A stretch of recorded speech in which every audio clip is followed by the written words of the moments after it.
Hello दोस्तों। आज के इस खास एक्सप्लेनर में हम बात करने वाले हैं उस डिजिटल दुनिया की जिसमें हम सब रोज घंटों बिताते हैं। हाँ, यूट्यूब, और खास तौर पर उसका वो खुफिया एल्गोरिदम।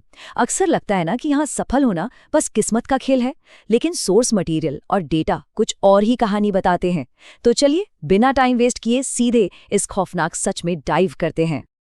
आगे बढ़ने से पहले जरा इस बारे में सोचिए, क्या किसी को अंदाजा है कि YouTube पर सिर्फ एक दिन में कितने वीडियो अपलोड होते हैं? हजारों या शायद लाखों? दिमाग में कोई नंबर आ रहा है? क्योंकि जो सच्चाई है ना, वो सच में होश उड़ा देने वाली है। जरा इस नंबर को देखिए, 500 हर एक मिनट। जी हाँ, सिर्फ 60 सेकंड में YouTube पर लगभग 500 घंटे का कंटेंट अपलोड किया जाता है। मतलब जब तक ये एक्सप्लेनर चल रहा है ना, तब तक हजारों नए वीडियो अपलोड हो चुके होंगे।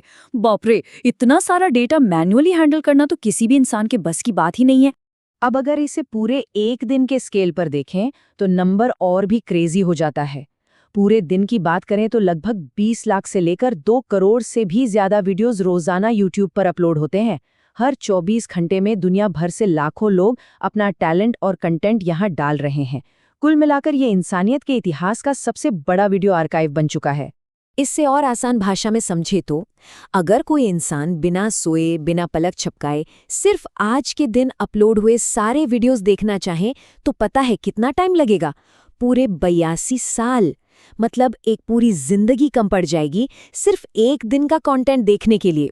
ये सोचना भी डरावना है कि दर्शकों का ध्यान खींचने के लिए यहाँ कितनी भारी मात्रा में कंटेंट मौजूद है।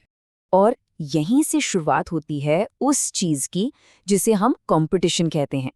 डेटा का यही सैलाब असल में सबसे बड़ा डर पैदा करता है। तो आइए देखते हैं कि आखिर ये कंपटीशन इतना खतरनाक क्यों है। देखिए, मुकाबला सिर्फ नए वीडियोस से नहीं है। इस वक्त दुनिया भर में लगभग 11 करोड़ 40 लाख से ज्यादा एक्टिव चैनल्स हैं, और ये सब के सब दर्शकों के उस लिमिटेड अटेंशन के लिए लड़ रहे हैं। इसीलिए ये कंपटीशन इतना डेंजरस है। हर कोई यही चाहता है कि बस उसका ही कंटेंट देखा जाए। लेकिन इस चकाचौंध के पीछे की असल सच्चाई ये चार्ट दिखाता है। ये समझ लीजिए कि ये YouTube का वो कब्रिस्तान है जिसके बारे में कोई बात नहीं करना चाहता। लगभग 90% चैनल्स तो शुरू होने के 6 महीने के अंदर ही हिम्मत हारकर हमेशा के लिए बंद हो जाते हैं। और मोनेटाइजेशन तक कितने पहुंचते हैं? सिर्फ 0.25%। ये नंबर सच में बहुत चौंकाने वाला है। अब सबसे बड़ा सवाल ये उठता है कि आखिर इतने सारे चैनल्स फेल क्यों होते हैं? इसके पीछे का असली कारण क्या है? चलिए इसे डिकोड करते हैं।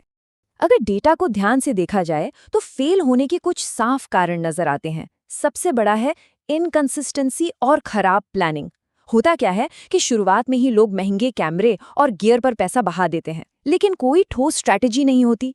और सबसे बड़ी गलती, वो इस प्लेटफॉर्म के एल्गोरिदम को समझे बिना ही गिव अप कर देते हैं। उन्हें पता ही नहीं होता कि सिस्टम असल में चाहता क्या है। इन डराने वाले नंबरों को सुनकर तो ऐसा लगता है कि अब इस प्लेटफॉर्म पर ग्रो करना बिल्कुल इम्पॉसिबल है ना? लेकिन सबसे शॉकिंग बात यह है कि इतने खतरनाक कंपटीशन के बाद भी एकदम छोटे क्रिएटर्स रातों रात वायरल हो जाते हैं, जिनके पास न तो कोई बड़ा सेटअप होता है और न ही लाखों सब्सक्राइबर्स। फिर भी उनके व्यूज मिलियंस में चले जाते हैं। आखिर ये होता कैसे है? चलिए अब इस सबसे बड़े राज से पर्दा उठाते हैं, छोटे क्रिएटर्स का वायरल सीक्रेट, जिसे समझना इस गेम में बने रहने के लिए बेहद जरूरी है। ये स्लाइड एक बहुत बड़े भ्रम को तोड़ती है। हमें अक्सर लगता है कि सक्सेस के लिए ढेर सारे सब्सक्राइबर्स होना बहुत जरूरी है, लेकिन सच्चाई कुछ और ही है। क्योंकि YouTube सब्सक्राइबर्स नहीं, ऑडियंस रिटेंशन और वॉच टाइम देखता है। एल्गोरिदम को पुराने सब्सक्राइबर्स से कोई खास मतलब नहीं है। उसे बस ये देखना है कि जो नया वीडियो आया है वो लोगों को स्क्रीन से कितनी देर तक बांध कर रख सकता है। और इसीलिए हमें इन दो सबसे क्रिटिकल चीजों को गहराई से समझना होगा, रिटेंशन और वॉच टाइम। यही वो दो सुनहरे पैमाने हैं जो वायरल होने का दरवाजा खोलते हैं। अगर हम प्लेटफॉर्म के एवरेज डेटा पर नजर डालें तो चीजें एकदम साफ हो जाती हैं। जनरली कोई भी दर्शक किसी वीडियो का सिर्फ 50% हिस्सा ही देखता है, और एक इंसान दिन भर में औसतन 41 मिनट YouTube पर बिताता है। लेकिन यहाँ जो सबसे ज्यादा ध्यान देने वाली बात है वो है द हुक। किसी भी वीडियो के शुरुआती 10 से 15 सेकंड ही यह तय कर देते हैं कि वो वीडियो चलेगा या डूबेगा। अगर हुक तगड़ा है तो जीत एकदम पक्की है। तो फिर इस सब का फायदा कैसे उठाया जाए? ये रहा वो ब्लूप्रिंट। सबसे पहले रोज बहुत सारे वीडियो डालने के बजाय क्वालिटी और रिटेंशन पर फोकस करना होगा। दूसरा, एक ऐसा नीश चुनिए जहां डिमांड तो है लेकिन कंटेंट कम है। तीसरा और सबसे जरूरी काम, उन शुरुआती 10-15 सेकेंड्स के विजुअल हुक को एकदम मास्टर कर लेना है ताकि दर्शक नजरें ही ना हटा पाएं। और आखिर में लगातार कंसिस्टेंट रहना बहुत जरूरी है। अब जरा इस कोट पर गौर कीजिए, ये पूरी कहानी का सार है। एल्गोरिदम वॉच टाइम के लिए ऑप्टिमाइज्ड है, ना कि व्यक्तिगत रुचियों के लिए। मतलब समझ रहे हैं, इस सिस्टम को बिल्कुल फर्क नहीं पड़ता कि कंटेंट किस टॉपिक पर है या उसे बनाने वाले की सोच क्या है। सिस्टम बस एक ही चीज का भूखा है कि कौन सा वीडियो लोगों को प्लेटफॉर्म पर ज्यादा से ज्यादा देर तक रोक कर रख सकता है। जो ये काम कर गया, सिस्टम उसे ही प्रमोट करेगा।